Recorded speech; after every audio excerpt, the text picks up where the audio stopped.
I stood there, frozen, my suitcase still clutched in my trembling hand as the door closed in my face. The cheerful Christmas wreath swayed mockingly in the December breeze, its red bow a stark contrast to the cold rejection I'd just received. My wife doesn't want strangers at dinner. My son's words hung in the frosty air between us. Strangers. After carrying him for 9 months, after 38 hours of labor, after 47 years of being his mother, I was a stranger. My name is Martha Wilson, 68 years old, and I had just flown across the country from Boston to San Diego because my son James had finally called after 3 years of painful silence. "We'll see you at Christmas, Mom," he'd promised, his voice bright with what I'd thought was genuine excitement. For weeks, I'd lived on that promise, marking off days on my calendar, shopping for gifts for grandchildren whose faces I knew only from rare social media photos I'd managed to glimpse. The airport had been absolute chaos, a 5-hour delay due to winter storms. I'd sat there, clutching my purse, refusing to leave even to use the restroom for fear of missing an announcement. No food, just weak coffee and anticipation. When we finally boarded at 9 p.m., I couldn't sleep a wink, imagining the reunion, rehearsing what I'd say, how I wouldn't cry, how I'd be perfect and pleasant, and not say anything that might upset Caroline, my daughter-in-law. Caroline. From the moment James introduced us, I'd seen something calculating behind those perfectly made-up eyes. Always immaculate, always watching, measuring everything and everyone for their value to her. After the wedding, the calls from James grew less frequent, then stopped altogether. Christmas cards returned unopened, birthday messages left unanswered. But this year was different. This year, he'd called. This year, I'd believed. The taxi had dropped me off at 11:43 p.m. I remember checking my watch, thinking it was late, but they'd be waiting up. The porch light was on. Through the window, I could see their magnificent Christmas tree, glittering with ornaments that probably cost more than my monthly pension. Music played softly inside. Silent night. Oh, the bitter irony. I'd barely pressed the doorbell when it swung open. James stood there, not with open arms, but with a stricken look. Behind him, Caroline, arms crossed, lips tight, wearing what looked like an expensive cocktail dress, as if they'd been entertaining. Real guests, not strangers like me. "Mom," he'd said, shifting uncomfortably. "You're late. We weren't sure you were coming anymore."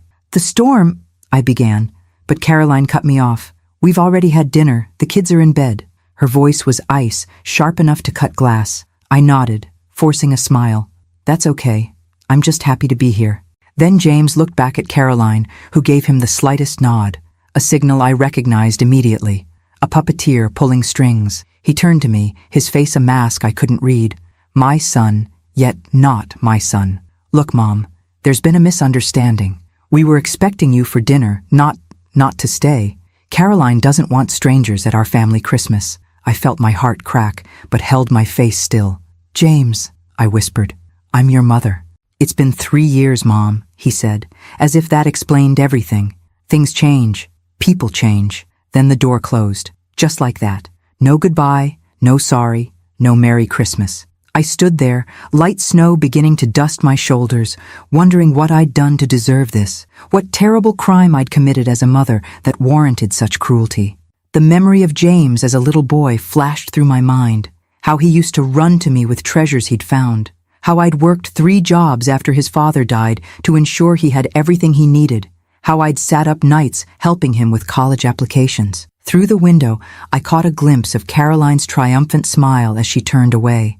But just before, I saw something else. She was looking at a magazine, open to a page featuring Harrington House, that magnificent historical mansion on the hill that the elite of San Diego coveted so desperately. The one Caroline had mentioned in the few conversations we'd had, her eyes gleaming with ambition. "Whoever owns that house owns this town," she'd once said. If only she knew. I don't know how long I stood there, my tears turning cold on my cheeks. But eventually, I set my suitcase down and took out a pen and the small notepad I always carry. My hands shook as I wrote, but my mind was suddenly crystalline clear. Sometimes, when you have nothing left to lose, the truth flows easily. When I finished, I folded the note carefully and walked to their mailbox. I slipped it inside, picked up my suitcase, and called another taxi. 3 days later, As I sat in my small but elegant apartment back in Boston, my phone began to ring, then ring again. And again. Text messages flooding in, voicemails filling up.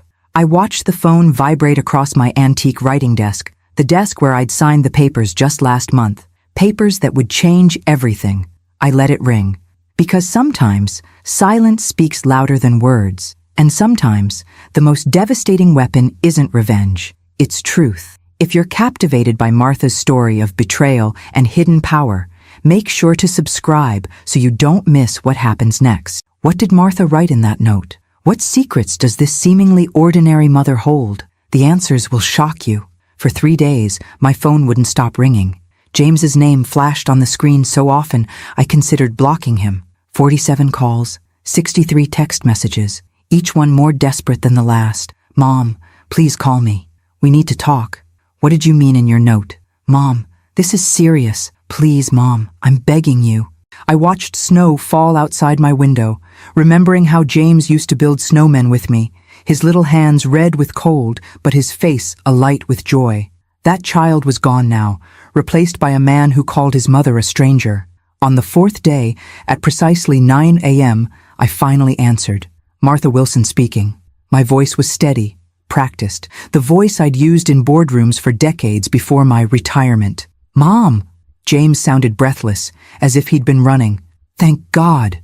I've been trying to reach you for days. Have you? I kept my tone light, conversational. I've been rather busy. Mom, your note. Is it true? All of it? I smiled to myself, though there was no joy in it. Every word, James. The silence stretched between us, heavy with the weight of revelations. You own Harrington House? His voice was barely above a whisper. The one Caroline's been trying to get us invited to for years? The one that never goes on the market? I purchased it through my holding company in 1987, I said simply. Your father and I had planned to retire there. After he died, I couldn't bear to live in it, but I couldn't sell it either. Sentimental value, I suppose. And the trust fund? $12 million? Your grandfather was a prudent man. He set it up to mature on your 48th birthday. That's next month, isn't it? January 15th? I heard what sounded like a glass breaking in the background. Is Caroline listening? I asked, though I already knew the answer. Yes, James admitted. You're on speaker. Hello, Caroline, I said pleasantly. I assume you've read my note? Her voice came through, tight and controlled, but I could hear the rage simmering beneath. Martha, there's clearly been a misunderstanding. James and I would love for you to come back and spend Christmas with us. The children have been asking about their grandmother. I nearly laughed. Children who had never met me asking about me? The lie was so transparent it was almost insulting. That's very kind, I replied, but I'm afraid I have other plans. What other plans? James asked. Mom, please, we need to talk about this face to face. About what exactly, James? About how you let your wife call me a stranger? Or about how she's been systematically sabotaging your career to keep you dependent on her family connections? Another silence, heavier than the first. What are you talking about? His voice had changed, confusion replacing desperation. The promotion at Westridge Partners last spring, the one you were passed over for. Did you know you were actually the board's first choice? Did you know Caroline met privately with Richard Westridge and convinced him you weren't ready? I have the recording, James. Would you like to hear it? I heard movement, muffled voices, the sound of a door closing. When James spoke again, Caroline was clearly no longer in the room. Mom, this can't be true. Caroline wouldn't do that. Just like she wouldn't intercept my letters, my birthday cards to the children, the Christmas presents I sent every year. I kept my voice gentle. This wasn't about hurting my son. It was about opening his eyes. She said you never sent anything. I have the tracking confirmations, James. Everything was delivered and signed for. I paused. By Caroline. His breathing had grown ragged. I could picture him running his hand through his hair the way he always did when distressed. Why are you telling me this now? He finally asked. After all this time? The question struck me like a physical blow. Why now, indeed? Because I'd been a coward? Because I'd been afraid of losing him completely? Because, I said slowly, I believed that one day you would remember who you were, who we were. I kept hoping, James, until 3 nights ago when you closed the door. Mom, His voice broke. I'm so sorry. I'm not looking for apologies, James. But I am the trustee of your grandfather's estate. I have certain responsibilities. The terms are clear. The beneficiary must demonstrate sound financial judgment. If I determine that the money would be subject to undue influence or mismanagement, I have the power to redirect it to charitable causes. You wouldn't do that, he said, but uncertainty colored his words. Wouldn't I? 3 days ago, you called me a stranger. Why would a stranger leave you millions of dollars? The truth hung between us, sharp, undeniable. What do you want me to do? He finally asked. That's entirely up to you, James. But know this.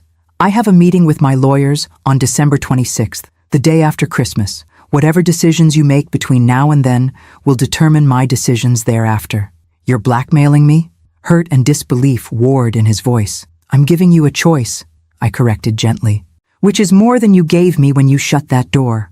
I heard a commotion in the background, Caroline's voice growing louder, demanding to know what I was saying. I should go, James said hurriedly. Yes, you should, I agreed. You have a lot to think about. Just before he hung up, I added, Oh, and James, the passcode to the email account mentioned in my note is your birth date. Everything is there. The recordings, the documents, the proof, all of it. The truth doesn't ask to be believed. It only asks to be seen. After I hung up, I sat motionless, staring at the phone. My hand trembled slightly as I reached for the photograph on my desk. James at his college graduation, beaming with pride, his arm around my shoulders. The last time I truly recognized my son. The door to my apartment opened, and Eleanor, my oldest friend, stepped in with grocery bags. You finally talked to him? She asked, setting the bags down. I nodded, unable to speak. And? She prompted, sitting beside me. And now we wait, I whispered, to see if my son still exists inside the man Caroline created. Eleanor squeezed my hand. He does, Martha. He's in there. And you just threw a grenade into the fortress keeping him prisoner. That night, I dreamed of Harrington House, its sweeping staircases, its garden views, the life I might have had there with my husband, the Christmases we might have shared with our son and his children. Dreams of what never was, what might yet be. My phone pinged at 3:17 a.m. A text from James. I opened the email. We need to talk. I'm coming to Boston. The Boston winter welcomed James with a blizzard. His flight was nearly diverted, but somehow he made it. I watched from my window as the taxi pulled up, as my son stepped out into the swirling snow, looking up at my building with uncertainty written across his face. I'd chosen this apartment specifically for its unassuming exterior. A modest brick building in Back Bay. Nothing that would suggest its residents might include someone who controlled millions in assets. Nothing that would hint that apartment 4B housed the anonymous owner of Harrington House, the crown jewel of San Diego real estate. The buzzer rang. I pressed the intercom. 4th floor, I said simply, then released the door. Those 3 minutes it took him to climb the stairs were an eternity.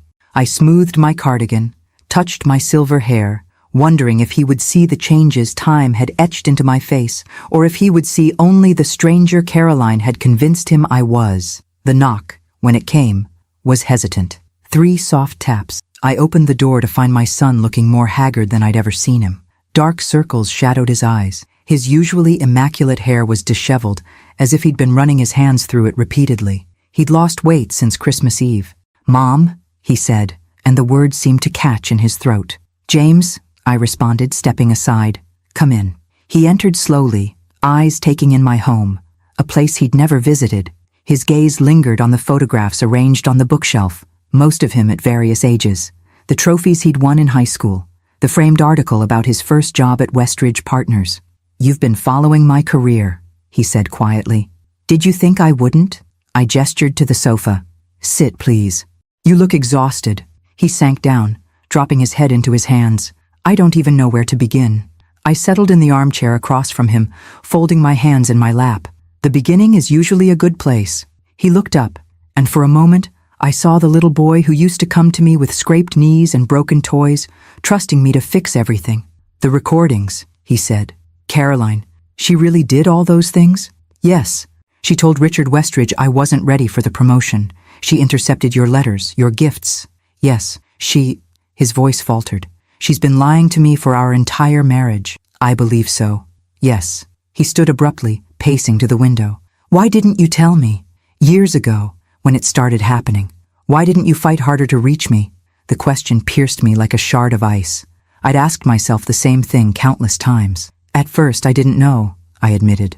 I thought perhaps you were busy, building your new life. Then I suspected, but I had no proof. By the time I obtained the evidence, you seemed happy, James. Or at least I convinced myself you were. Happy? He gave a bitter laugh. Do you know what my life has been like?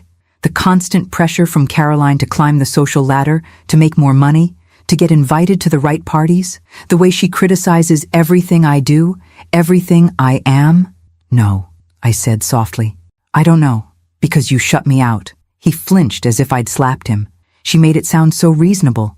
She said you were controlling, that you disapproved of her, that you were trying to manipulate me. And I believed her because it was easier than admitting I'd made a mistake. He turned to face me fully. But Harrington House? The trust fund? Mom, who are you? Really? I smiled faintly. I'm exactly who I've always been, James. Your father and I were more successful than we let on. We wanted you to develop your own work ethic, your own path. The trust from your grandfather was meant to give you freedom later in life, not to define you. And Harrington House? The house Caroline's been obsessed with since we moved to San Diego? An investment. Your father had a good eye for property. I paused. Caroline's been trying to get invited there, I understand? James sank back onto the sofa. It's all she talks about. The historic holiday party they host every year, the social connections. If we could just get our foot in that door, she always says. He looked up suddenly. The irony is that I have the only key, I finished. A moment of silence stretched between us, and then, unexpectedly, James began to laugh. It started as a chuckle and grew until tears streamed down his face. Whether from mirth or pain, I couldn't tell. All this time, he gasped between breaths, she's been chasing approval from society, and my own mother, the woman she's been poisoning me against, holds the keys to the kingdom she's desperate to enter. I waited for his laughter to subside. James, why did you come here? He sobered instantly. She doesn't know I'm here. I told her I had a business trip to New York. He leaned forward. After I saw the emails, the recordings, I started watching her more carefully, checking things she told me, finding inconsistencies. And last night, I found a burner phone in her desk drawer. She's been texting someone, a man, planning meetings. My heart sank. I'm sorry, James. Don't be. His voice hardened.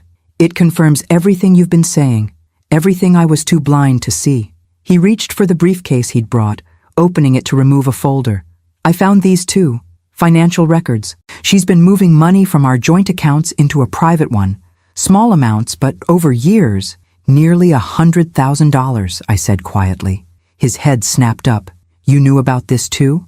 I've had people keeping an eye on your finances for the trust fund evaluation. People? What people? I hesitated, then decided complete honesty was the only path forward. I'm on the board of Westridge Partners, James, anonymously, through a holding company. His face went slack with shock. What? That's not possible. I would know. Would you? How often do you interact with the board? The actual board, not just the executive team? Almost never, he admitted. The board members are reclusive, private. By design, I said. We prefer to evaluate talent from a distance. We? His eyes narrowed. Mom, what exactly are you telling me? I rose, walking to my desk where I unlocked the bottom drawer. From it, I withdrew a leather portfolio embossed with the Westridge Partners logo. I handed it to him. Your father didn't just work for Westridge. He founded it, with Richard Westridge. When he died, I inherited his shares. I've been a silent partner ever since. James opened the portfolio with trembling hands, scanning the documents inside. Stock certificates, board meeting minutes, investment reports. His name appeared repeatedly in talent evaluations, each one glowing with praise. You've been watching my entire career, he whispered. Not controlling it, I corrected gently. Watching. There's a difference. Does Caroline know any of this? I don't believe so, though she clearly suspects there's money somewhere. Hence her interest in your promotion. In Harrington House. He closed the portfolio slowly. What happens now? That depends on you, James. On me? He looked confused. You're the one holding all the cards. I shook my head. No, I'm holding information. Truth. What you do with it is your choice. He was silent for a long moment. staring at his hands. When he looked up, his eyes were clearer than I'd seen them in years. "I want my life back," he said firmly. "My real life. Not this performance Caroline's orchestrated. I want my mother back. I want my children to know their grandmother." My heart swelled, but I kept my voice steady. "And Caroline?" His jaw tightened. "I need to confront her. With everything. And then," he took a deep breath, "and then I need a good divorce attorney." I nodded, allowing myself to feel the first fragile tendrils of hope. "I can help with that." "I know you can." For the first time since he'd arrived, he smiled, a genuine smile that reached his eyes. "You've been helping me all along, haven't you? Even when I shut you out. That's what mothers do, James." He reached across the space between us, taking my hand in his. "I don't deserve your forgiveness." "Probably not," I agreed, squeezing his fingers. "But you have it anyway." As the snow continued to fall outside, casting my apartment in a soft, diffused light, James began to tell me about my grandchildren. Emma, age 7, who loved to read just like her father had. Tyler, age 5, who could already solve complex puzzles. Children I'd never met, but had sent birthday gifts to every year. Gifts Caroline had hidden away. "They'll love you," James said confidently. "Once they're free from Caroline's influence, they'll love you." I didn't tell him how those words broke and healed my heart simultaneously. I didn't tell him about the nights I'd cried myself to sleep, wondering if I'd ever hear my grandchildren's voices. Instead, I simply said, "I'd like that very much." As evening approached, James looked at his watch reluctantly. "I have to go. My flight back is in 3 hours." "So soon?" "I need to do this right, Mom. For the kids. I can't just disappear. I need evidence, legal protection." His expression grew determined. "But I'm coming back. We all are. For Christmas. The real Christmas we should have had."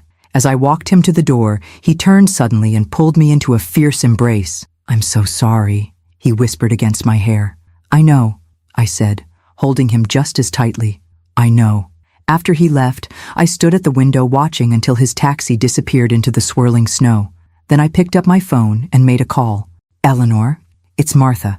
I need you to contact the caretaker at Harrington House. Tell him to prepare for guests." I paused, a smile spreading across my face. "And I think it's time we hosted that famous Christmas party everyone's so desperate to attend, don't you?" Caroline called me the next morning, her voice dripping with artificial sweetness. "Martha, what a lovely surprise. James told me he ran into you in New York. Such a coincidence." I held the phone slightly away from my ear, amused by the transparent lie. So James hadn't revealed his Boston visit. Interesting. Did he? I kept my tone neutral. "How nice." "Yes, and we've been talking—" A practiced pause. "We feel terrible about Christmas Eve. There was a misunderstanding, and with the children sick, I was so stressed." The children had been sick? Another lie. They'd been asleep, according to James. I wondered how many falsehoods Caroline had woven over the years, a tapestry of deception so intricate that even she might have lost track of its pattern. "These things happen," I said mildly. "We'd love to make it up to you." Her voice brightened. "In fact, we're hosting a small gathering for New Year's Eve. Nothing fancy, just close friends and family. We'd be honored if you'd join us." Close friends and family. The irony wasn't lost on me. "That's very kind, Caroline. May I ask what prompted this sudden change of heart?" A slight hesitation. "James and I have been reflecting on family values. The holidays make one sentimental, don't they?" Family values. From the woman who'd called me a stranger to my face. "They certainly do," I agreed. "Especially when $12 million is involved." The silence that followed was so complete, I could hear her breathing change. Faster, shallower. "I'm not sure what you mean," she finally managed. "No?" James didn't mention our conversation about his grandfather's trust fund. How curious. Another silence then. "He mentioned something. But honestly, Martha, that has nothing to do with our invitation. We genuinely want to reconnect." "Of course you do." I allowed a hint of steel to enter my voice, "just as you genuinely intercepted my letters and gifts to my grandchildren for years." "What? That's absurd. James, tell her." I heard muffled sounds, a hand clearly covering the phone, urgent whispers. When Caroline returned, her voice had a strained quality. "Martha, I think there's been some confusion. Perhaps we should discuss this in person. At our New Year's gathering?" "I'm afraid I have plans for New Year's Eve," I said, I'm hosting a party at Harrington House. The sharp intake of breath was audible even through the phone. Harrington House? You're attending their party? Not attending, Caroline. Hosting. I own Harrington House. The silence stretched for so long, I wondered if the call had dropped. That's not possible, she finally whispered. The Harrington estate has been owned by the same anonymous investor for decades. Indeed it has, I agreed pleasantly. I could almost see her mind racing, recalculating every interaction we'd ever had, every dismissive comment, every condescending smile. I don't believe you, she said, but uncertainty wavered in her voice. Your belief isn't required for something to be true, Caroline. The deed is a matter of public record, though it's held by my company rather than my name. James has seen the documentation. James knows about this? Her voice had risen an octave. He knows everything now, I said softly. The trust fund, Harrington House, your meeting with Richard Westridge to sabotage his promotion, your text messages to Michael Crawford. Her gasp was sharp, pained. How did you? As I said, James knows everything now. The only question remaining is what he chooses to do with that knowledge. You've poisoned him against me, she hissed, the sweet facade crumbling completely. You couldn't stand that he chose me over you, so you fabricated these lies. They would be easier to dismiss if they were lies, wouldn't they? I kept my voice gentle, almost sympathetic. But we both know they aren't. What do you want? The question came out ragged, desperate. Want? I'm not the one who wants something, Caroline. I'm not the one who's been scheming for years to climb a social ladder. I'm not the one who married a man for his potential inheritance. You can't prove that, she said quickly. Too quickly. Can't I? The prenuptial agreement you refused to sign might suggest otherwise. The sudden interest you took in James after meeting my friend Eleanor at that charity event where she mentioned his family connections. Another shocked silence. I could almost hear the pieces clicking into place in Caroline's mind. Eleanor Winters? She finally asked. Your friend Eleanor is Eleanor Winters from the Boston Symphony fundraiser? The very same. You made quite an impression, asking all those questions about the Wilson family finances immediately after learning James's last name. This is insane. You've been spying on me since before I even met James? Not spying, Caroline. Protecting. There's a difference. I paused, though clearly I didn't protect him well enough. The sound that came through the phone was something between a laugh and a sob. You have no idea who you're dealing with. On the contrary, I said calmly. I know exactly who I'm dealing with. The question is, do you? I ended the call before she could respond, placing my phone carefully on the table beside me. My hands were steady, my breathing calm, but my heart raced with an emotion I hadn't felt in years. Purpose. Eleanor called an hour later. Caroline's been making inquiries about Harrington House ownership records, she reported, rather frantically according to my contact at the county clerk's office. Good, I said. Let her look. The truth is there for anyone willing to see it. Martha, Eleanor's voice grew serious. Be careful. Cornered animals are dangerous. So are mothers protecting their children, I reminded her, even when those children are 47 years old. That night, James texted me, Caroline's acting strange, asking questions about Grandpa, about family money. What did you say to her? I replied simply, the truth. Be vigilant. The game has begun. The invitation arrived at homes across San Diego 3 days later. Cream-colored cardstock with elegant gold embossing. Mrs. Martha Wilson requests the pleasure of your company for the revival of the Harrington House Holiday Gala, December 31st, 8 p.m. My phone rang minutes after the first invitations were delivered. You're really doing this, James said, sounding both amazed and apprehensive. I believe I am, I replied, checking my list of acceptances. Already 32, including the mayor and 2 state senators. The Harrington House Gala had once been the social event of the season. Its revival after 15 years was causing quite the stir. Caroline received her invitation this morning, James continued. She's not well. Oh? She locked herself in the bathroom for an hour. When she came out, she started making calls, dozens of calls, to everyone she knows who might have connections to Harrington House. I smiled to myself. And what did she learn? That Martha Wilson, the mysterious widow from Boston who rarely makes public appearances, has owned the property for decades, that you're not just wealthy, but connected to half the important families on the East Coast. He paused. That I've been, as one of her friends put it, catastrophically stupid not to have cultivated a better relationship with my own mother. People can be unkind, I murmured. In this case, they're not wrong. His voice grew quiet. Mom, there's something you should know. Caroline's planning something. My pulse quickened. What kind of something? I'm not sure yet. She's been making calls from her burner phone, meeting with someone yesterday. Not Michael Crawford, someone new. And she's been asking questions about the trust fund, about its terms. Has she approached you directly? No, she's being unusually nice, attentive, talking about family therapy, about healing our marriage. But I've seen this performance before. It means she's plotting. I considered this information carefully. The trust documents are ironclad, James. My father, your grandfather, was nothing if not thorough. It's not just the trust I'm worried about, James admitted. It's the children. Since I confronted her about the text messages, she's been keeping them especially close, canceling play dates, picking them up early from school, almost like she's preparing. A chill ran through me. You think she might try to leave with them? I don't know. Maybe I'm being paranoid. But I've never seen her like this, cornered, desperate. It scares me. Have you spoken to a lawyer yet? Yesterday. He's preparing divorce papers but advised me to gather more evidence before filing. Caroline's family has connections in the legal community here, which is why you'll be using my attorneys in Boston, I said firmly. They're already drawing up custody documents. Forward everything you have, the texts, financial records, recordings, to the secure email I sent you.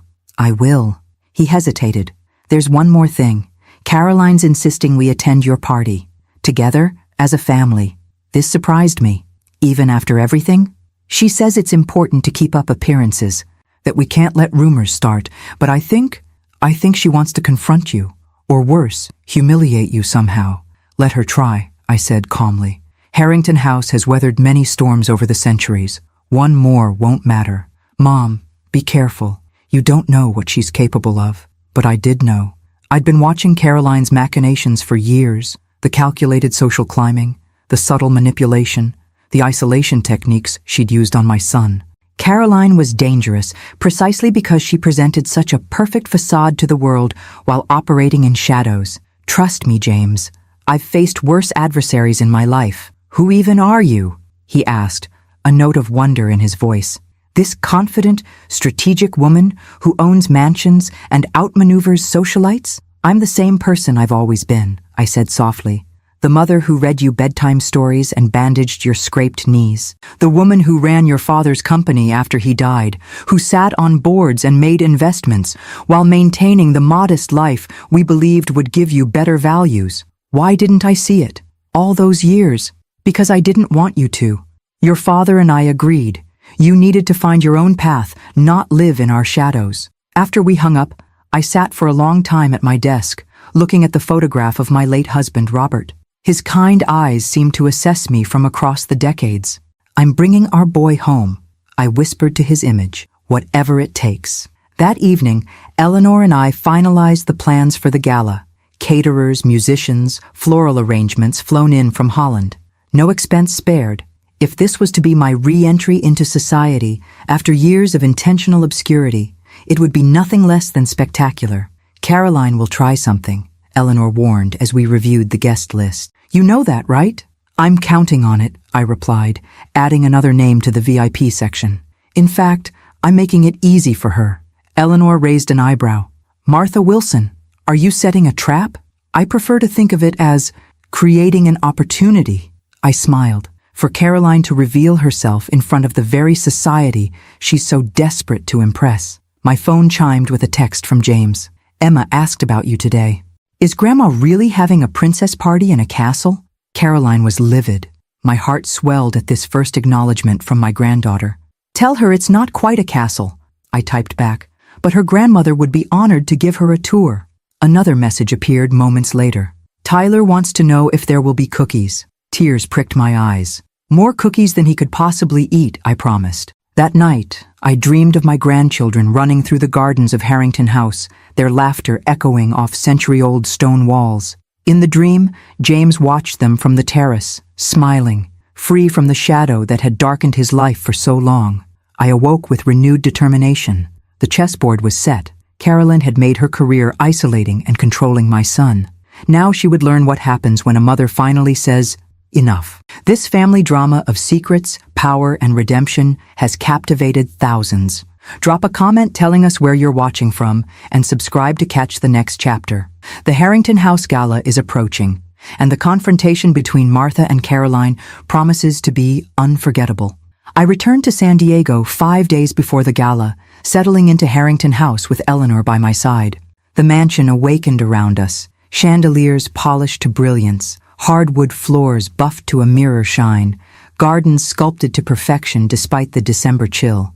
Standing in the grand foyer, watching staff transform the space with garlands and white roses, I felt a strange homecoming. This house had been an investment, a memory, a secret, never truly a home. Now, perhaps, it could become one. Mrs. Wilson, the house manager, Henderson, approached with a silver tray. "There's been a delivery for you." On the tray sat a small box wrapped in expensive paper, tied with a silk ribbon. The card read simply, "A peace offering. Caroline." Eleanor eyed it suspiciously. "Don't open it." I carefully untied the ribbon anyway. Inside the box nestled a delicate crystal ornament, a perfect miniature of Harrington House itself, expertly crafted. "Well," Eleanor said, examining it, "you have to admire the audacity." "A reminder that she knows where I live," I noted, placing the ornament on the mantelpiece. "How considerate." My phone rang. James. "Caroline just told me she sent you a gift," he said, his voice tense. "What was it?" I described the ornament. He exhaled sharply. "Mom, she spent $3,000 on that. Custom-made, rush-ordered from some famous crystal artist." "A rather expensive threat," I remarked. "There's more. She's been meeting with her father's attorney, and she asked me to sign papers for a home equity loan yesterday. Said it was for renovations. When I refused, she didn't even argue. Because she has another plan," I concluded. "Has she mentioned the children attending the gala?" "She's already bought them outfits. Says it's important they meet their grandmother properly." A chill ran through me. "James, I want you to do something. Check the children's passports." "Their passports? Why would—" He stopped abruptly. "You think she's planning to leave the country with them? It's what I would consider in her position. Facing exposure, divorce, potential financial ruin." The line went silent as James presumably went to search for the documents. When he returned, his breathing was rapid. "They're gone. Both passports plus birth certificates. And some of their clothes are missing. Not enough to notice immediately, but favorite items, comfort toys." My mind raced. When is she planning to attend the gala? We're supposed to arrive at 8 with everyone else. She's been talking about making a grand entrance. And the children? She insists they come with us, says it's a family occasion. I exchanged glances with Eleanor, who nodded grimly. "James, listen carefully. Caroline isn't planning to stay at the gala. She's going to use it as cover. Drop in briefly to establish her presence, then slip away with the children while everyone is distracted." "How can you be so sure?" "Because it's elegant," I said simply. "Everyone who matters in San Diego will be here. If she disappears afterward, people will assume she's still at the party for hours. By the time anyone realizes, she could be halfway to anywhere. What do we do?" His voice had the controlled panic of a man whose worst fears were confirming themselves. "First, you say nothing to Caroline. Act normal. Second, call your attorney and alert him to the missing passports and documents. Third," I paused, considering, "bring the children to me today." "What? How?" "Tell Caroline you're taking them to buy her a surprise for the party. Bring them here instead. She'll never agree to let me take them alone. She hasn't let them out of her sight for days." I closed my eyes, thinking. "Then suggest a family outing, somewhere public. The children have never met me. She won't suspect if you suggest bringing them to the beach this afternoon. And you'll just happen to be there?" "Precisely. A chance encounter with their long-lost grandmother. Once we've met, it will be harder for her to keep them from me." James was quiet for a moment. "La Jolla Cove, 3 o'clock. There's a playground on the north end. I'll be there," I promised. After we hung up, Eleanor looked at me skeptically. "You really think Caroline will fall for this? She's desperate and overconfident, a dangerous combination that often leads to poor judgment. Besides, she still doesn't know exactly what James knows. She's operating on incomplete information. And if she refuses to let him take the children, then we move to Plan B." I picked up my phone again.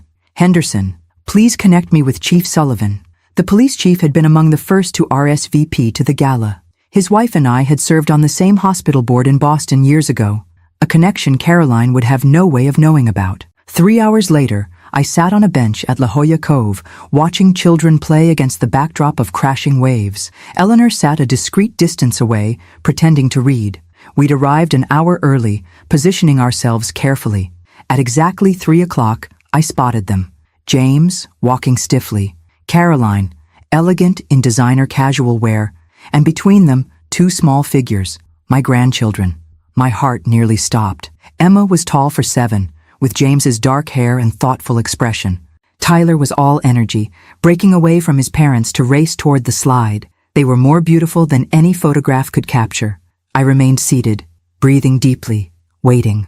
James led them on a meandering path that gradually approached my bench. Caroline seemed distracted, checking her phone frequently, her posture tense. When they were within 10 feet, James stopped abruptly. "Mom? Mom, is that you?" I stood, arranging my features into surprised delight. "James, what a wonderful coincidence." Caroline's head snapped up, her eyes narrowing as she registered my presence. James moved forward, embracing me warmly, a performance that felt startlingly genuine. "Children," he said, turning to Emma and Tyler, "this is your grandmother, my mother." Emma studied me with solemn eyes. Tyler simply asked, "Are you having cookies at your castle party?" I laughed genuinely. "More cookies than you can possibly eat." "Martha," Caroline interrupted, her voice tight, "what a surprise to find you here." "I've always loved this beach," I said pleasantly. "Would you mind if I joined you for a while? I've waited so long to meet my grandchildren." Before Caroline could object, Emma stepped forward. "Do you really live in a castle?" "It's a very old house," I corrected gently, "with a beautiful garden where children used to play many years ago." "Can we see it?" Tyler asked eagerly. Caroline's smile was brittle. "Perhaps after the party, sweetheart. We should let grandmother get back to her preparations." "Actually," James interjected, "I think a quick tour today would be wonderful. The children have been so excited since they heard about it." I watched the calculation in Caroline's eyes, weighing the risk of refusing against the opportunity to see inside Harrington House before the gala. Curiosity won. "Well," she said, "if Martha doesn't mind." "I would be delighted," I replied, meeting her gaze steadily. "Family is always welcome at Harrington House." As we walked toward the parking lot, Emma slipped her small hand into mine. "Dad says you have stories about when he was little," she whispered. "So many stories," I promised, squeezing her fingers gently. "And I've waited a very long time to tell them to you." Caroline watched this exchange with a carefully neutral expression, but I caught the flash of something dangerous in her eyes. She was recalculating, adapting her strategy. Let her, I thought. The game was changing, but the advantage was now mine. My grandchildren were no longer just names and photos. They were real, warm, curious little people who deserved protection from whatever their mother was planning. And I would protect them, whatever the cost. If this family drama has you on the edge of your seat, drop a comment telling us where you're watching from. Will Caroline's escape plan be thwarted? What will happen when the children see Harrington House for the first time? Subscribe now to make sure you don't miss the next chapter of this riveting story. Harrington House revealed itself as we rounded the final curve of the tree-lined drive. 3 stories of golden limestone glowing in the afternoon sun. Windows like watchful eyes. Gardens, stretching toward the cliff's edge where the Pacific churned below. "Wow," Emma breathed beside me. "It really is a castle." Tyler bounced in his seat. "Does it have secret passages?" I smiled, remembering James asking the same question decades ago during his only childhood visit. "A few," I admitted. "This house has been standing for almost 100 years. It holds many secrets." Caroline's eyes darted everywhere, absorbing details, assessing value. The predatory focus in her gaze was unmistakable. James parked in the circular drive, and Henderson appeared immediately to greet us, his professional demeanor betraying no surprise at our unexpected arrival. "Welcome to Harrington House," he said, bowing slightly. "Refreshments have been prepared in the garden room." Caroline's eyebrows rose fractionally at this evidence of a well-orchestrated household. She'd clearly expected something less established. As we entered the grand foyer, Tyler gasped at the sweeping staircase. Emma stared upward at the domed ceiling with its hand-painted constellations. Even Caroline couldn't conceal her awe. "It's even more magnificent than people say," she murmured, trailing her fingers along a marble side table. "It's been in my late husband's family for generations," I explained, watching her reaction carefully. "Though it's changed hands occasionally, it always seems to find its way back to us." "How fortunate," Caroline replied, her smile not reaching her eyes. I led them through the main floor, the formal dining room with its table set for 30, the library with first editions behind glass, the music room where a grand piano gleamed under spotlights. Throughout, James watched his children's wonder with a joy I hadn't seen on his face in years. Caroline watched me, calculating, reassessing. In the garden room, a light afternoon tea awaited. Henderson had thoughtfully included cookies shaped like stars and moons, perfect for children. As the children settled with their treats, James drew me aside. "You've lived here all this time? Whenever you visited San Diego?" "No," I admitted quietly. "I could never bring myself to stay here after your father died. It reminded me too much of what we'd planned together. The house has been maintained, occasionally rented for exclusive events, but mostly it's stood empty. All these years," he murmured, "while Caroline and I lived in our house that she constantly complained was too small, too ordinary. Your father and I wanted you to build your own life," I reminded him, "not inherit ours ready-made. And I married someone who only wanted what was ready-made." The bitterness in his voice was palpable. Caroline approached, her smile brittle. "Such a lovely home, Martha. The children are absolutely enchanted." "I'm glad," I replied warmly. "I hope they'll visit often." "Of course," she said smoothly. "Family is so important. Which reminds me, James, didn't you want to show the children the gardens while I have a moment with your mother?" James hesitated, glancing between us. "An excellent idea," I encouraged. "The rose garden is particularly beautiful, even in December. Henderson can show you the way." After they departed, Caroline's facade dissolved like sugar in rain. "What are you doing?" she demanded, voice low and intense. "Having tea with my family," I replied calmly. "Is that a problem?" "You know exactly what you're doing.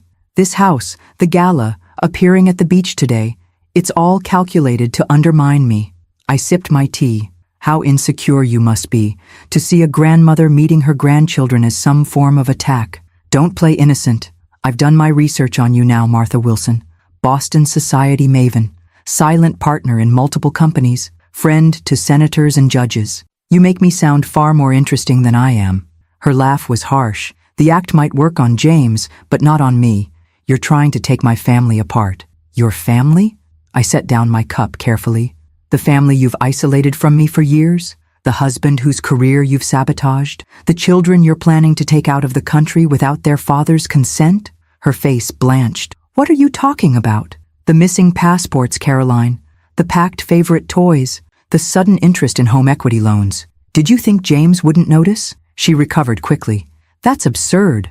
I would never, wouldn't you? When faced with losing everything, the social position, the financial security, the control. You have no proof of anything, she hissed. Actually, I do. I smiled placidly. The beauty of wealth, Caroline, is that it buys excellent security services.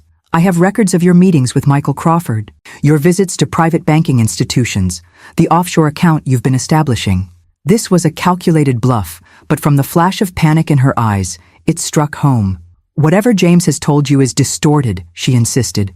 We've had problems, yes, but all marriages do. He's confused, possibly even having some kind of breakdown. His work has been so stressful. The work you prevented him from advancing in, I interjected, or the work where his mother is actually on the board. Caroline went very still. You're lying. Am I? Ask James about the board meeting last spring, the one where your name came up specifically as a potential liability to his advancement. Her composure cracked further. This is character assassination. You've poisoned him against me. No, Caroline. You did that yourself, the moment you called his mother a stranger at Christmas. She leaned forward, voice dropping to a venomous whisper. You think you've won. You have no idea what I'm capable of. On the contrary, I replied evenly. I know exactly what you're capable of. That's why Chief Sullivan has been alerted about the missing passports. That's why the Border Patrol has the children's names flagged. That's why your father's attorney received a very interesting package of documents this morning detailing your extramarital activities. Her face drained of all color. You wouldn't dare. I already have, I said simply. The question is, what will you do now? Continue with a plan that's already compromised? Or find a way to salvage your dignity? Before she could answer, the garden doors burst open and Tyler ran in, face alight with excitement. Grandma! Dad says there's a treehouse in the big oak. Can we see it? I turned to him with genuine warmth. Of course, sweetheart. It was your father's favorite place when he was your age. Caroline watched, speechless, as I took Tyler's hand and led him back outside.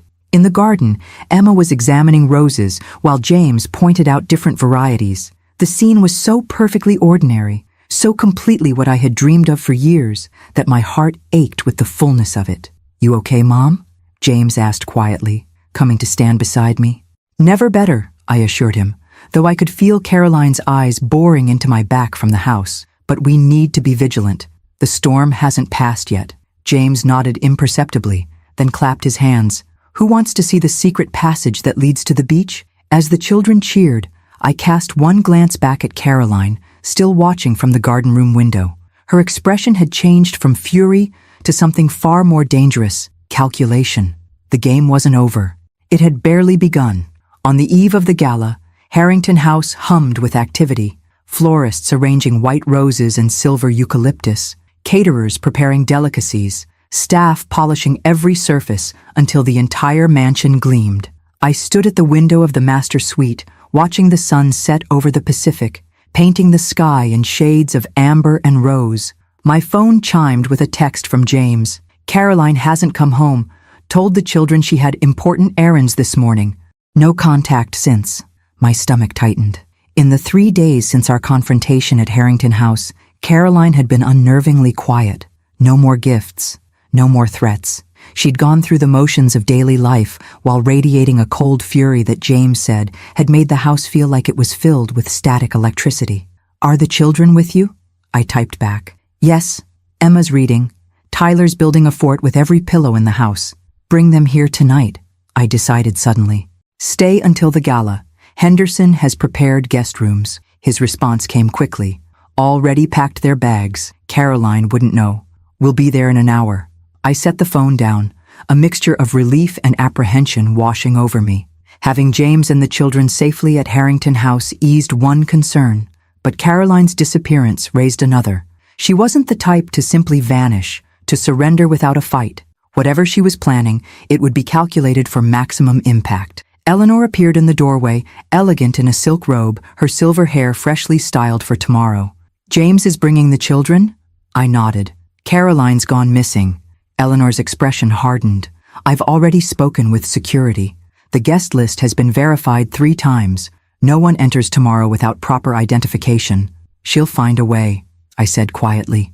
She's cornered, desperate, and has nothing to lose. She has her children to lose, Eleanor pointed out. I'm not sure she sees them that way anymore. They're leverage, assets. I turned back to the window.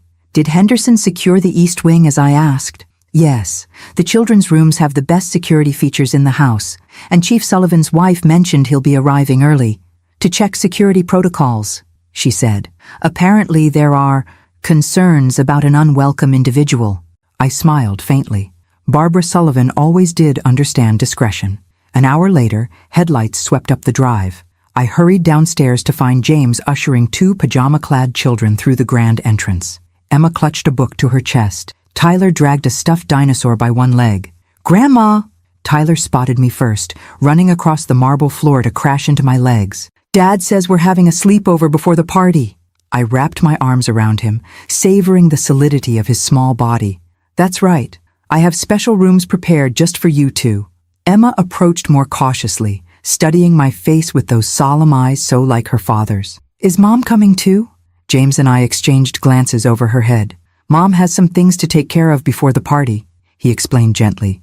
She'll meet us here tomorrow. Emma nodded, accepting this with the weary resignation of a child accustomed to disappointment. My heart ached for her. Would you like to see your room? I asked, holding out my hand. It has a window seat where you can read and watch the ocean. Her face brightened slightly. Really? As Henderson showed the children to their rooms, James pulled me aside, his expression grim. She emptied our joint account, he said without preamble. Every penny.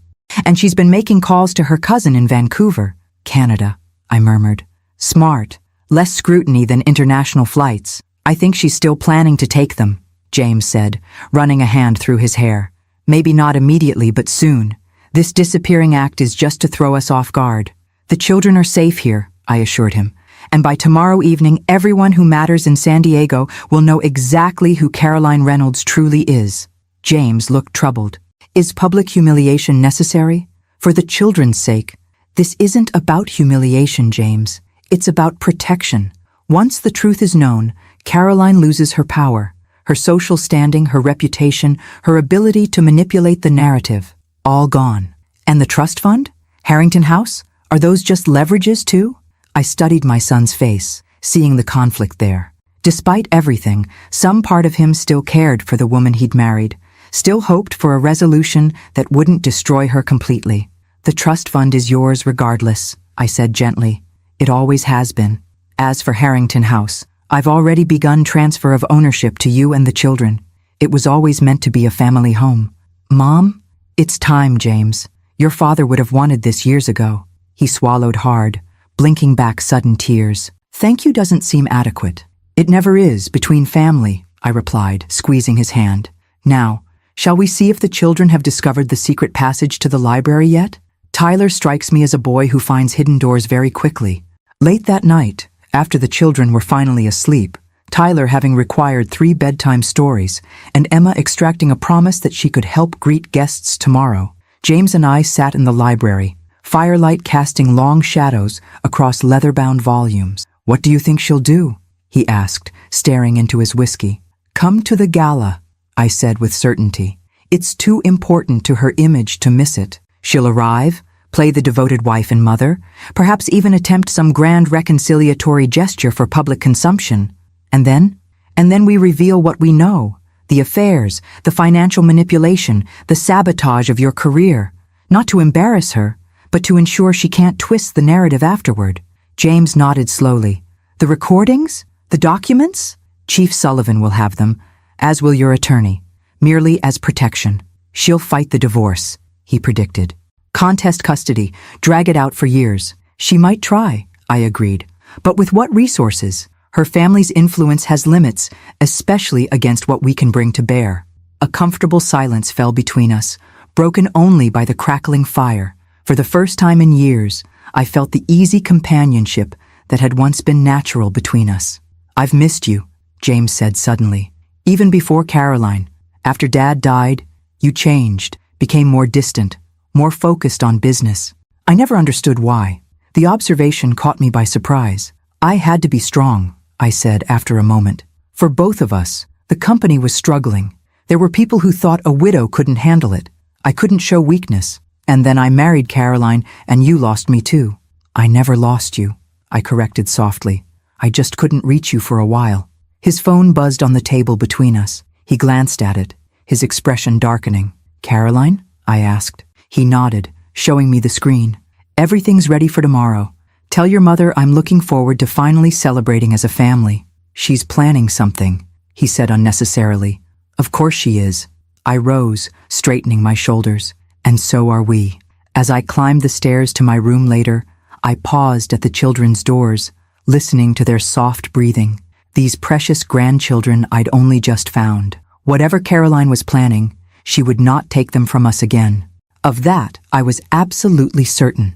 The Harrington House Gala, a social event to some, a battleground to others, was now less than 24 hours away. Harrington House blazed with light against the evening sky, every window aglow, spotlights illuminating the facade.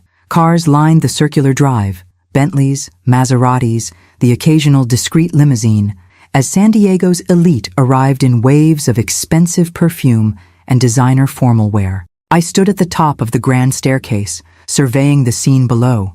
The foyer sparkled with thousands of tiny lights woven through garlands of pine and silver eucalyptus. Ice sculptures gleamed on tables laden with delicacies. A string quartet played in the corner, their music floating above the growing murmur of conversation. You look magnificent, Eleanor said, appearing beside me in midnight blue silk. I smoothed the skirt of my silver gown, classic, elegant, with just enough shimmer to catch the light. Is everything in place? She nodded. Chief Sullivan arrived 20 minutes ago. James's attorney is by the west entrance. The children are with Henderson in the family wing, watching holiday movies until their grand entrance at 9. And Caroline? No sign yet, but the night is young. James joined us, handsome in his tuxedo, though tension lined his face. Half of San Diego is downstairs, he murmured, including 3 people from my office who've never so much as nodded to me in the hallway. Amazing what an invitation to Harrington House can accomplish, Eleanor remarked dryly. Are you ready? I asked James. He took a deep breath, as I'll ever be. Together we descended the staircase. A subtle hush fell over the crowd as heads turned, conversations paused. I felt the weight of hundreds of eyes, the rapid reassessment happening behind polite smiles. Martha Wilson, not just the reclusive widow from Boston, but the owner of Harrington House, mother of James Reynolds, grandmother to his children. The mayor approached first, his wife resplendent in emerald satin. Martha, what a delight to see you hosting again. Harrington House hasn't seen a gala like this in, 15 years? 16, I corrected with a warm smile. Far too long. We've missed your influence in San Diego society, his wife added, her gaze sliding curiously to James. I've been focused on family matters, I replied smoothly. Speaking of which, may I properly introduce my son, James Reynolds? The introductions continued for nearly an hour. Senators, judges, philanthropists, business leaders. Many knew James vaguely from professional circles, but seemed startled to discover his connection to me. I watched their expressions shift, mental calculations happening behind air kisses and handshakes. By tomorrow, everyone would know that James Reynolds wasn't just another mid-level executive, but the heir to Martha Wilson's considerable fortune and influence. It was nearing 8:30 when the atmosphere in the room subtly changed. Heads turned toward the entrance. Conversations faltered. Caroline had arrived. She stood framed in the doorway, a vision in crimson. Her gown, clearly new, clearly expensive, clung to her slender figure before flaring dramatically at the knees. Diamonds glittered at her throat and wrists, pieces I'd never seen before. New jewelry, Eleanor murmured beside me. That's where some of the money went. Caroline swept into the room with practiced grace, accepting glasses of champagne and greeting acquaintances as if she attended galas at Harrington House every weekend. Her laugh tinkled across the space, her smile dazzling, the perfect political wife, the consummate socialite. When she finally approached us, her expression was one of pure delight. Martha, what a spectacular evening. You've outdone yourself. Caroline, I inclined my head slightly. We weren't sure you'd join us. And miss the social event of the season? Never. She turned to James, placing a perfectly manicured hand on his arm. Darling, have you seen the Hendersons? They were asking about that charity auction next month. James stiffened under her touch, but maintained his composure. I believe they're in the conservatory. We should say hello, she insisted, her grip tightening. Family unity and all that. As she steered James away, she glanced back at me with the slightest smirk, a reminder that, for tonight at least, appearances mattered. She was still Mrs. Reynolds, still the mother of James's children, still his wife in the eyes of everyone present. Eleanor watched them go.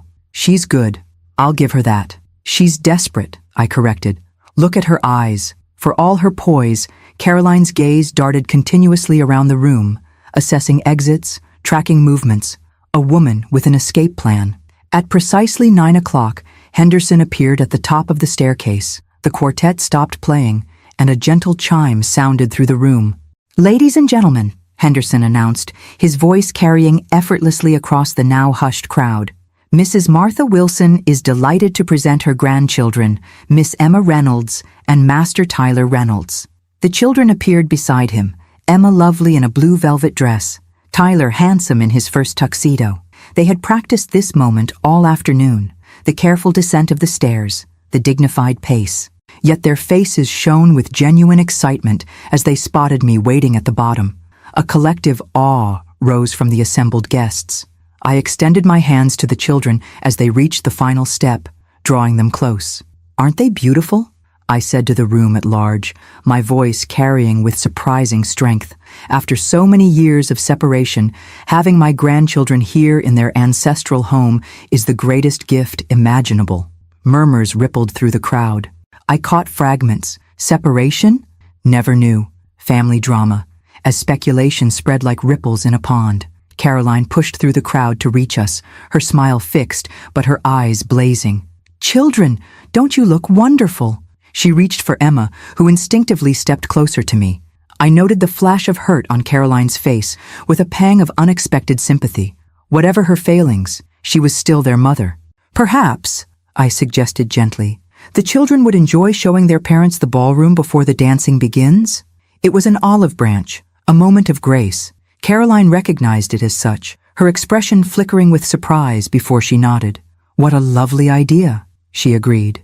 As the four of them moved toward the ballroom, I exchanged glances with Eleanor and Chief Sullivan, who nodded almost imperceptibly. Whatever happened next, the children would remain protected. I circulated among my guests, accepting compliments on the renovation, the food, the music, but my attention remained fixed on the ballroom entrance, waiting for what I knew must come. It arrived sooner than expected. A crash of breaking glass, a woman's raised voice, then James emerging with the children, his face tight with controlled anger. "Henderson," he called, his voice steady despite the tension radiating from him. "Would you please take Emma and Tyler for some hot chocolate in the kitchen?" As Henderson whisked the children away, James approached me, leaning close to whisper, "She's making her move. Now." At that moment, Caroline appeared in the ballroom doorway, her composure finally cracking. Her perfect hair had come slightly undone, her lipstick smudged at one corner. "James!" she called too loudly. "We need to discuss this like adults."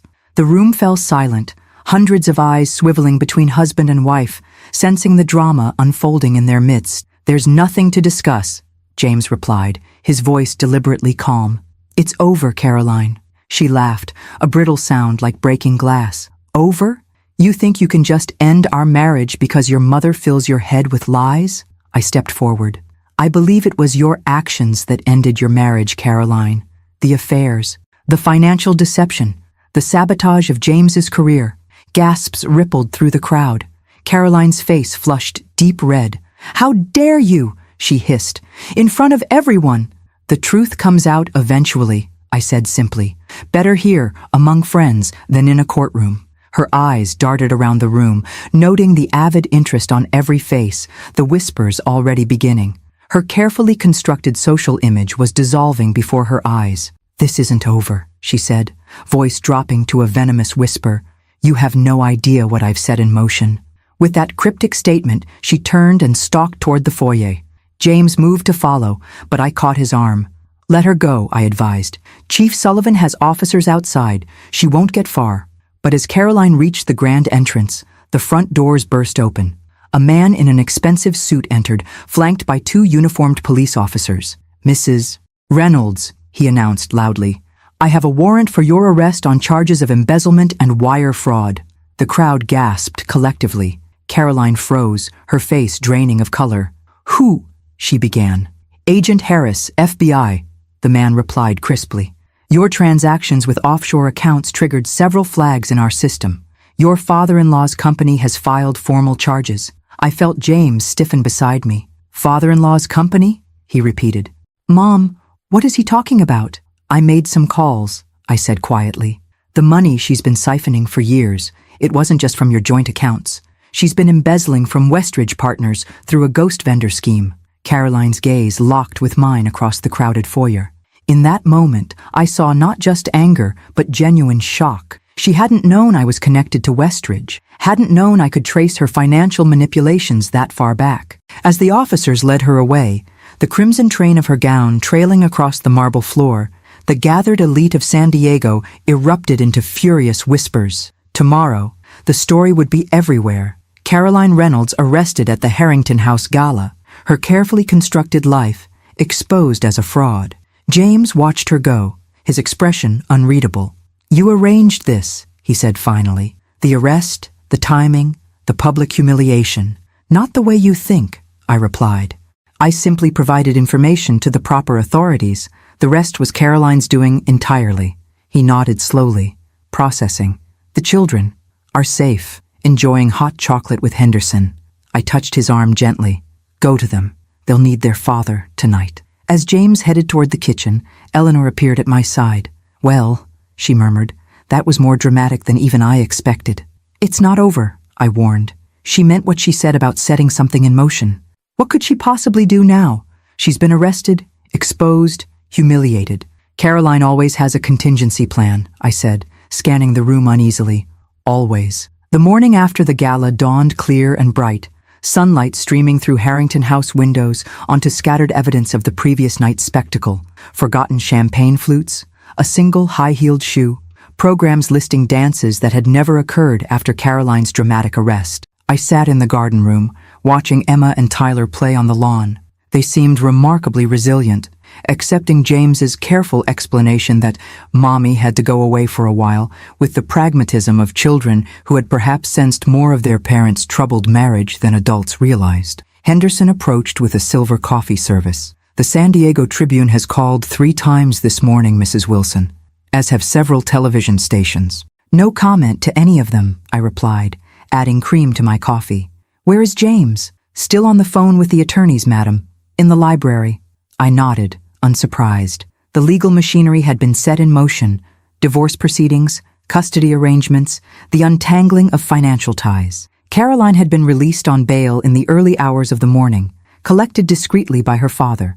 She was under court order to stay away from James and the children, pending further hearings. Yet despite all this, a sense of unease clung to me like morning fog. Caroline's parting words echoed in my mind.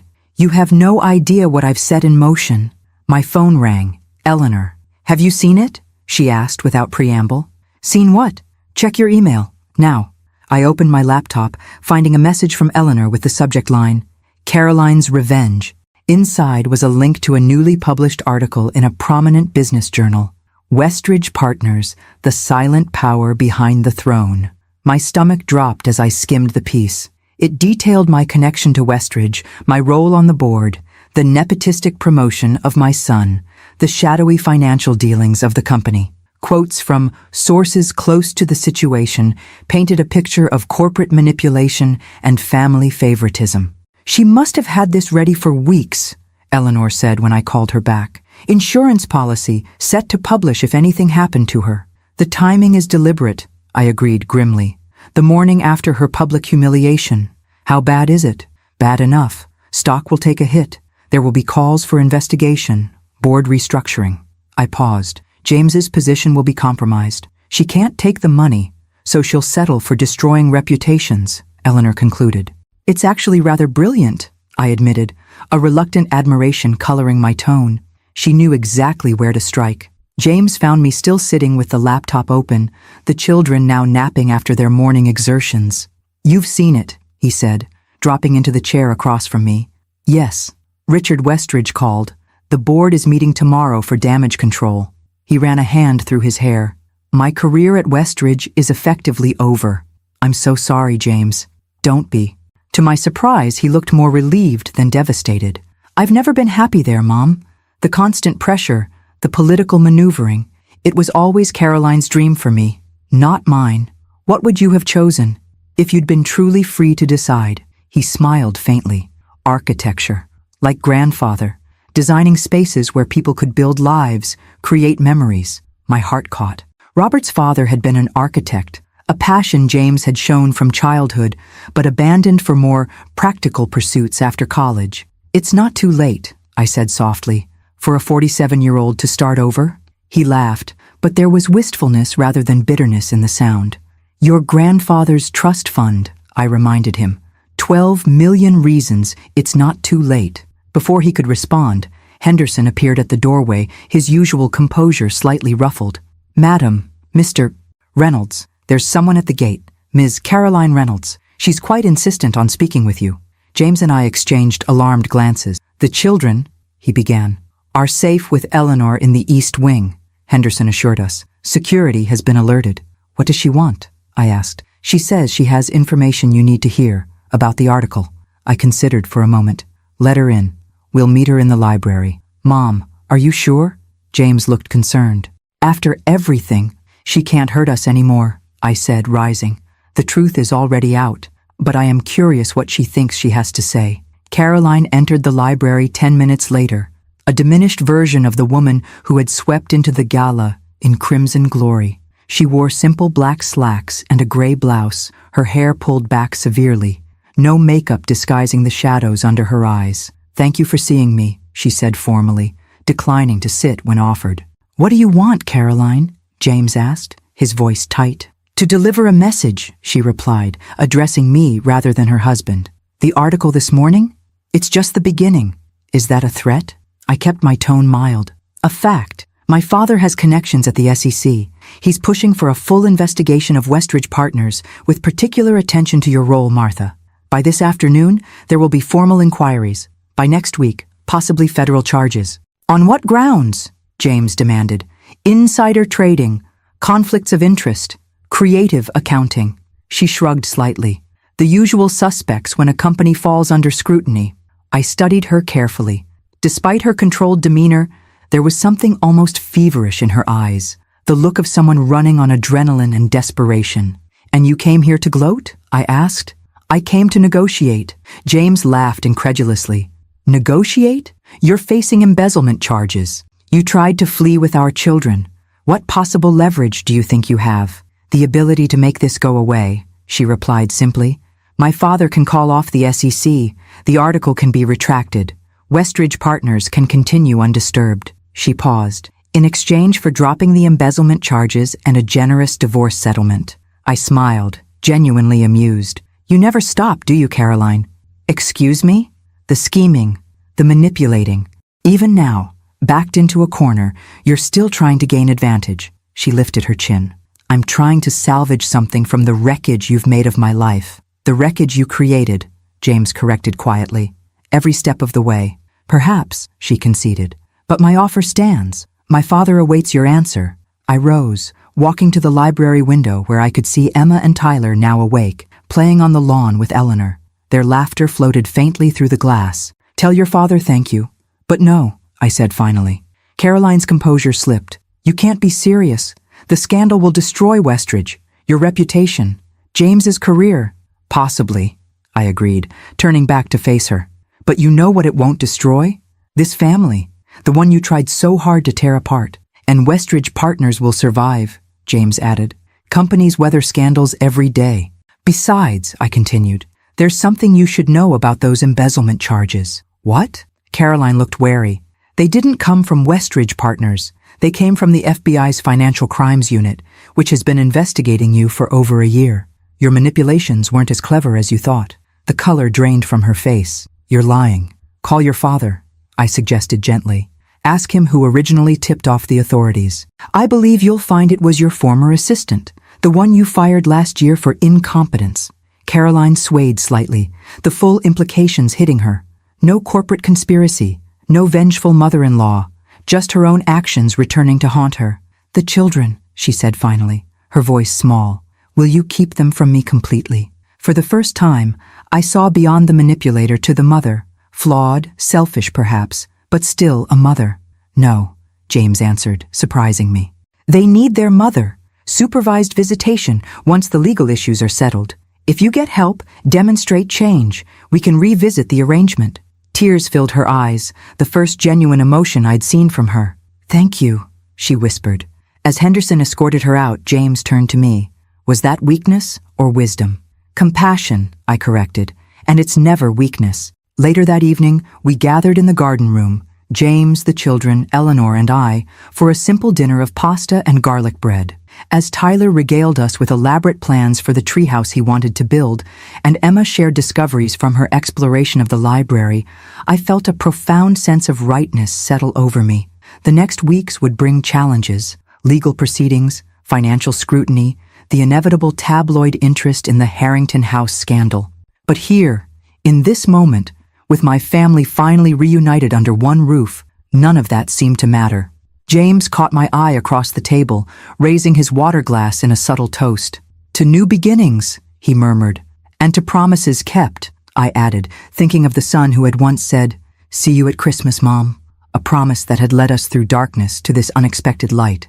Outside the windows of Harrington House, the sun set over the Pacific, painting the sky in shades of promise. Whatever storms still lay ahead, we would weather them together, not as strangers, but as family.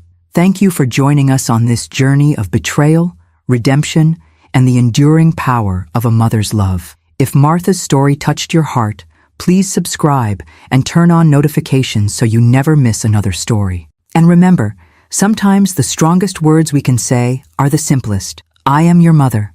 Words that can close doors or open them forever.